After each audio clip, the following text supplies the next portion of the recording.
Changes method में, changes कहाँ करने, मेथड में। अलग अलग मेथड अपनाइए, सबके लिए सेम मेथड थोड़ी काम करेगा। डिफरेंशिएटेड इंस्ट्रक्शन को यूज कीजिए। और किसी भी बच्चे के प्रति आपको ऐसा नहीं कि अपना बायस को भी जांच लेना है। कई बार टीचर्स के खुद के बायस होते हैं कि उनको लगता है किसी एक जाति या लड़कियां तो कमजोर होंगी मैथ्स में, तो वो मान के बैठ जाएंगे। तो अगर आपकी क्या बायस है, आप किस तरफ झुके हुए हैं, उसको भी आपको पहचान लेना है समय के हिसाब से। वही याद कर रहा है आपको। अच्छा, बस कोई ही, ये इतनी संख्या में आप लोग यहाँ बैठे हुए हैं, याद नहीं करते हैं? आपको क्या लगा? देखिए 3 दिन में और क्या करना चाहिए कल बताऊंगी। पठान यूडीएल एक यूनिवर्सल डिजाइन ऑफ लर्निंग है। पहले तो मैराथन खत्म कर लो और ये तीनों नोट्स पढ़ लो जो आपको फ्री दिए हुए हैं। You explain very well. अभी तो मैं जल्दी में हूँ थोड़ी, क्या करें, समय कम है। अब चॉम्स्की के बारे में अभी बता देंगे तो फिर हिंदी इंग्लिश में क्या करोगे? हिंदी इंग्लिश का मैराथन देख लो यार, प्रीवियस वीडियोस एक बार, उसमें सारी कुछ कहानियां बताई हुई हैं आपको। सेम सिलेबस है, ये मत सोचो पुराना मैराथन है।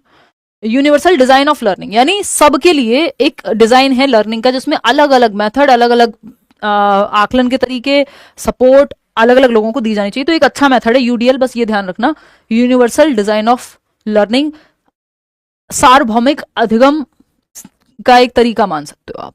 तो ये पॉजिटिव होता है, बस इतना ध्यान रख लेना। इंक्लूसिव एजुकेशन में हम इसको यूज करते हैं। एक और चीज होती है IEP, individualised education plan. Individual need के अनुसार स्पेशल एजुकेशन में हम एजुकेशन प्लान बनाते हैं, लेसन प्लान बनाते हैं, उसको आईईपी कहते हैं, इंडिविजुअलाइज्ड एजुकेशन प्लान। दोनों ही पॉजिटिव हैं। और यूडीएल भी कि एक ऐसा डिजाइन जिसमें हर तरह के बच्चे को सपोर्ट हो और वो सीख पाए।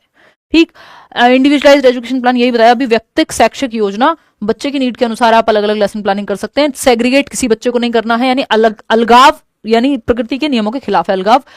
Segregation against the law of nature, हर बच्चे को इंक्लूड करना है। जैसे मदर नेचर हमें इंक्लूड करती है, हवा चलती है सबके लिए चलती है, पानी है सबके लिए है, धूप निकलती है सबके लिए निकलती है, बारिश होती है सबके लिए होती है। तो ये नहीं देखना एक बच्चा व्हील चेयर पे तो उसको नहीं सिखाएंगे या वो नहीं सीख सकता, या हर एक बच्चा सीख सकता है। जैसे नेचर ने सबको इंक्लूड करके रखा हुआ है, वैसे ही आपको स्कूल में भी सबको इंक्लूड करके चलना है। सेग्रीगेट नहीं करना है, अलग थलग ग्रुप्स नहीं बना देने हैं बेवजह, बच्चे को इंक्लूडेड महसूस कराना है। ठप्पा नहीं लगाना है, ये फेलियर है, ये टॉपर है, ये है, वो है, लेवल नहीं करना है बच्चे को।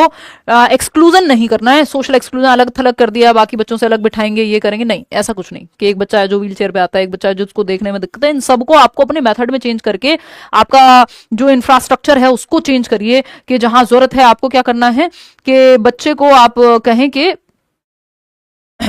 मतलब अगर एक बच्चा है जो व्हील चेयर पे आता है तो इंफ्रास्ट्रक्चर में चेंज करिए, रैम्प बनवाइए स्कूल में, या उसका फर्स्ट फ्लोर पे, सॉरी ग्राउंड फ्लोर पे क्लास लगाइए अगर स्कूल में सीढ़ियां ही हैं तो, क्योंकि हर बच्चा तो सीढ़ी से नहीं जा पाएगा। अगर रैम्प होगा तो नॉर्मल बच्चा भी चला जाएगा और ये स्पेशल बच्चा भी चला जाएगा जो बैसाखी से आ रहा है या जो व्हील चेयर से आ रहा है। एक बच्चा जिसको सुनने में कठिनाई होती है उसको आगे बिठाइए, जरूरत पड़े तो एड्स यूज कीजिए, कान की वाली मशीन जो है ऑडियो वो यूज कर सकते हैं, ब्रेल लिपि का इस्तेमाल कर सकते हैं अगर एक बच्चा विजुअली इंपेयर्ड है। तो बेसिकली मेथड में परिवर्तन, फ्लेक्सिबिलिटी होनी चाहिए, रिजिडिटी नहीं होनी चाहिए, लचीलापन, एक मेथड काम ना करे तो दूसरा नहीं तो तीसरा। डिफरेंशिएटेड इंस्ट्रक्शन यानी मल्टीपल लेवल ऑफ डिफिकल्टी और नीड के अनुसार मेथड में परिवर्तन, विभेदीय अनुदेशन, ये सब बात हम कर चुके हैं। अब आते हैं डिसलेक्सिया पे, addressing the needs of children with learning difficulties या इम्पेयरमेंट। अब अगर हम बात करें, पहले तो हमको एक नंबर में ये समझ लेना है क्योंकि ये इस बार भी पूछा गया था, फटाफट से देख लेना, ये पहले भी मैं बता चुकी हूँ अगर थोड़े दिन से आप क्वेश्चंस भी देख रहे हो तो, कि डिसेबिलिटी नहीं, इम्पेयरमेंट, इंग्लिश में समझिएगा प्लीज इसको, क्योंकि हिंदी में फिर कोई अलग से वर्ड निकालना बड़ा मुश्किल हो जाएगा। इंपेयरमेंट, डिसेबिलिटी और हैंडीकैप में क्या अंतर है, ये आया हुआ है, ये ऑनलाइन में भी पूछा था, अभी लास्ट में भी पूछ लिया था आई थिंक। और हैंडीकैप में क्या अंतर है, तो यहाँ पे सिंपल ध्यान में रखना है आपको। डिसेबिलिटी वो है, डिसेबिलिटी है आपका, इंपेयरमेंट जिसको हम कह रहे हैं, सॉरी इंपेयरमेंट है जब बायोलॉजिकली कोई दिक्कत है या स्ट्रक्चरली कोई दिक्कत है, संरचनात्मक रूप से। बायोलॉजिकली क्या है, हो सकता है बच्चे का एक हाथ ही ना हो, है ना, या एक हाथ काम ना करता हो, वो उसका बायोलॉजिकल रीजन हो सकता है। हो सकता है कोई इंजरी हुई हो उसकी वजह से वो है ही नहीं हाथ, या बायोलॉजिकली वो पहले से वर्क नहीं करता, तो वो है जड़ कि ये बायोलॉजिकल एस्पेक्ट है, इसको इंपेयरमेंट कहते हैं। एक बच्चा अब इस बायोलॉजिकल इंपेयरमेंट की वजह से अब वो लिख नहीं पाएगा राइट हैंड से, ये डिसेबिलिटी हो गई, यानी फंक्शन करने में उसको प्रॉब्लम आएगी एक पर्टिकुलर चीज में। जैसे अभी कोई बीमार हो गया, किसी ने तो बताया था ना, फ्रैक्चर हो गया, हालांकि वो इंपेयरमेंट हो गया एक तरह का, अगर वो लाइफ लॉन्ग है तो अभी के लिए भी वो ऐसा ही है। फंक्शनल एस्पेक्ट जो है प्रकार्यात्मक, कि अब ये हाथ वर्क नहीं करता उसका, मान लीजिए बचपन से ही, तो अब इसकी वजह से वो लिख नहीं पाएगा, ये डिसेबिलिटी है। हाथ वर्क नहीं करता, इंपेयरमेंट है। लेकिन समाज कह रहा है अरे तुमको हम अपने साथ पेपर में नहीं इंक्लूड करेंगे, अरे तुम तो ये हो, तुम अलग अलग तरह के नाम रख दिए बच्चे के।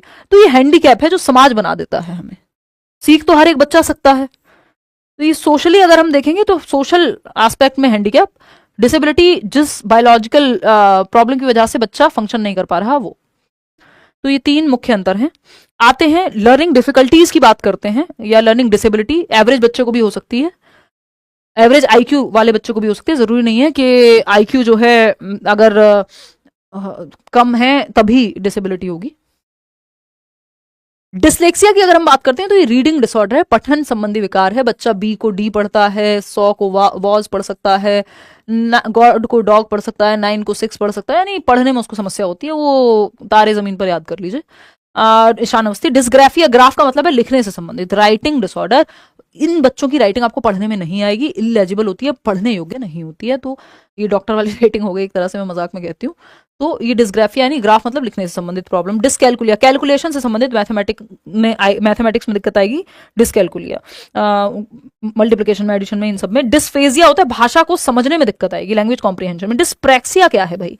डिस्प्रैक्सिया मोटर एक्टिविटीज में दिक्कत आएगी, बच्चों को बटन लगाने में, पेन पकड़ने में, जूते के फीते बांधने में, स्पेशली फाइन मोटर स्किल्स में इनको दिक्कत ज्यादा आती है।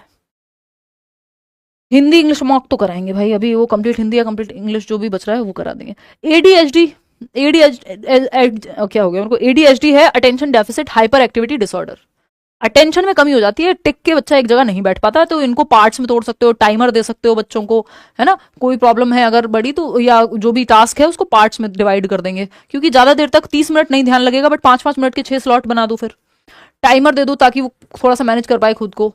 फिजिकल एक्टिविटी करा सकते हो थोड़ी बहुत। ऑटिस्टिक बच्चा स्टीरियोटिपिकल व्यवहार करता है, बार बार आई कांटेक्ट नहीं करता, सोशल इंटरेक्शन में उसको दिक्कत होती है, कम्युनिकेशन में दिक्कत होती है, सेम बात को रिपीट करता है। अगर एनवायरमेंट में बहुत ज्यादा चेंजेस आते हैं तो प्रॉब्लम हो जाती है ऑटिस्टिक बच्चे को। आप माय नेम इज खान वाले शाहरुख खान का उदाहरण यहाँ पे ले सकते हैं कुछ हद तक।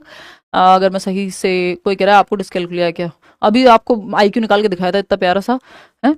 डिस्कैलकुलिया नहीं है, इनमें से कुछ भी नहीं है ना।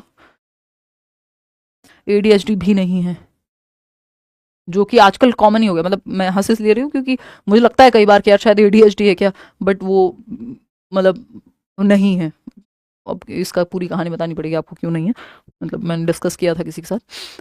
तो अगर हम देखें यहाँ पे, बट हाँ ये आजकल अडल्ट एडीएचडी एक टर्म है जो बहुत यूज होने लगा है, कि इंटरनेट और ओवर यूज ऑफ स्क्रीन्स की वजह से लोगों की अटेंशन स्पेन बहुत डाउन हो गया, एक जगह पे टिक के नहीं बैठ पाते हैं वो। ऑटिज्म की अगर हम बात करें, और ये डेवलपमेंटल डिसऑर्डर से सारे पता लग जाता है 10 साल से पहले पहले, चाइल्डहुड के दौरान ही। और न्यूरो डेवलपमेंटल डिसऑर्डर है जो आपका डिसलेक्सिया है, फोनोलॉजिकल सिंक्रोनाइजेशन में दिक्कत होती है। न्यूरो डेवलपमेंटल डिसऑर्डर जिसको कहते हैं, आपका जो नर्वस न्यूरोलॉजिकली वो ब्रेन में वायरिंग उनकी डिफरेंट है, ब्रेन में प्रोसेसिंग डिफरेंट होती है उन वर्ड्स की। ऐसा नहीं है कि आईक्यू कम है या वो सीख नहीं सकते, सीख सकते हैं ये सभी बच्चे इवन। तो ऑटिस्टिक बच्चे मतलब ऐसा नहीं है कि इंटेलिजेंट नहीं होते, इंटेलिजेंट होते हैं, बट इनको सिखाने के तरीके डिफरेंट होंगे। ओके प्रतिभा त्रिपाठी। हियरिंग इम्पेयर्ड, तो आप हियरिंग एड्स का यूज कर सकते हो, मशीन्स वगैरह का सुनने में दिक्कत है आगे बिठा सकते हो। विजुअली इम्पेयर्ड है बच्चा तो tactile material, touch and feel material या ब्रेल लिपि, इन सब का यूज कर सकते हो। लोकोमोटर डिसेबिलिटी है, मूवमेंट में दिक्कत होगी, हड्डियों से रिलेटेड प्रॉब्लम है, तो इनके लिए भी आप अलग अलग प्रावधान कर सकते हो। इन बच्चों को आप फिर फर्स्ट फ्लोर पे क्लास मत दो, अगर लिफ्ट या वो नहीं है तो रैंप वगैरह, तो आप ग्राउंड फ्लोर पे बिठाओ इनको ताकि चढ़ के ना जाना पड़े। अब टैलेंटेड और क्रिएटिव या स्पेशली एबल्ड लर्नर्स को कैसे हम डील करेंगे? देखिए स्पेशली एबल्ड की बात तो हमने अभी कर ली कि जैसी उनकी नीड है, स्पेशल नीड है, उस हिसाब से। अगर हम क्रिएटिव या टैलेंटेड बच्चों की या गिफ्टेड बच्चों की बात करते हैं तो यहाँ पे ध्यान रखना है, इनको अवसर तो किसी को भी अवसर से तो चूकना ही नहीं है। आपको अवसर तो सबको देने हैं, मौके सबको देने हैं सीखने के। एक्सीलरेशन, त्वरण कहते हैं, ये भी गिफ्टेड बच्चे के लिए इस्तेमाल में लाया जाता है। बहुत ही बढ़िया, देख रहे हो ये सॉफ्टवेयर। त्वरण यानी गिफ्टेड बच्चे के लिए यूज होता है, ठीक।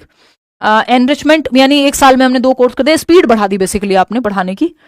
एनरिचमेंट प्रोग्राम, समृद्ध जो है प्रोग्राम्स होते हैं जिनमें extra activities, extra difficulty level अलग होता है, हायर डिफिकल्टी लेवल होगा गिफ्टेड बच्चों के लिए, क्योंकि ये लोग बोर जल्दी होते हैं, जल्दी सीख जाते हैं। अलग अलग तरह के प्रोग्राम्स होंगे, क्विज होगी, ये ओलंपियाड, वो फलाना।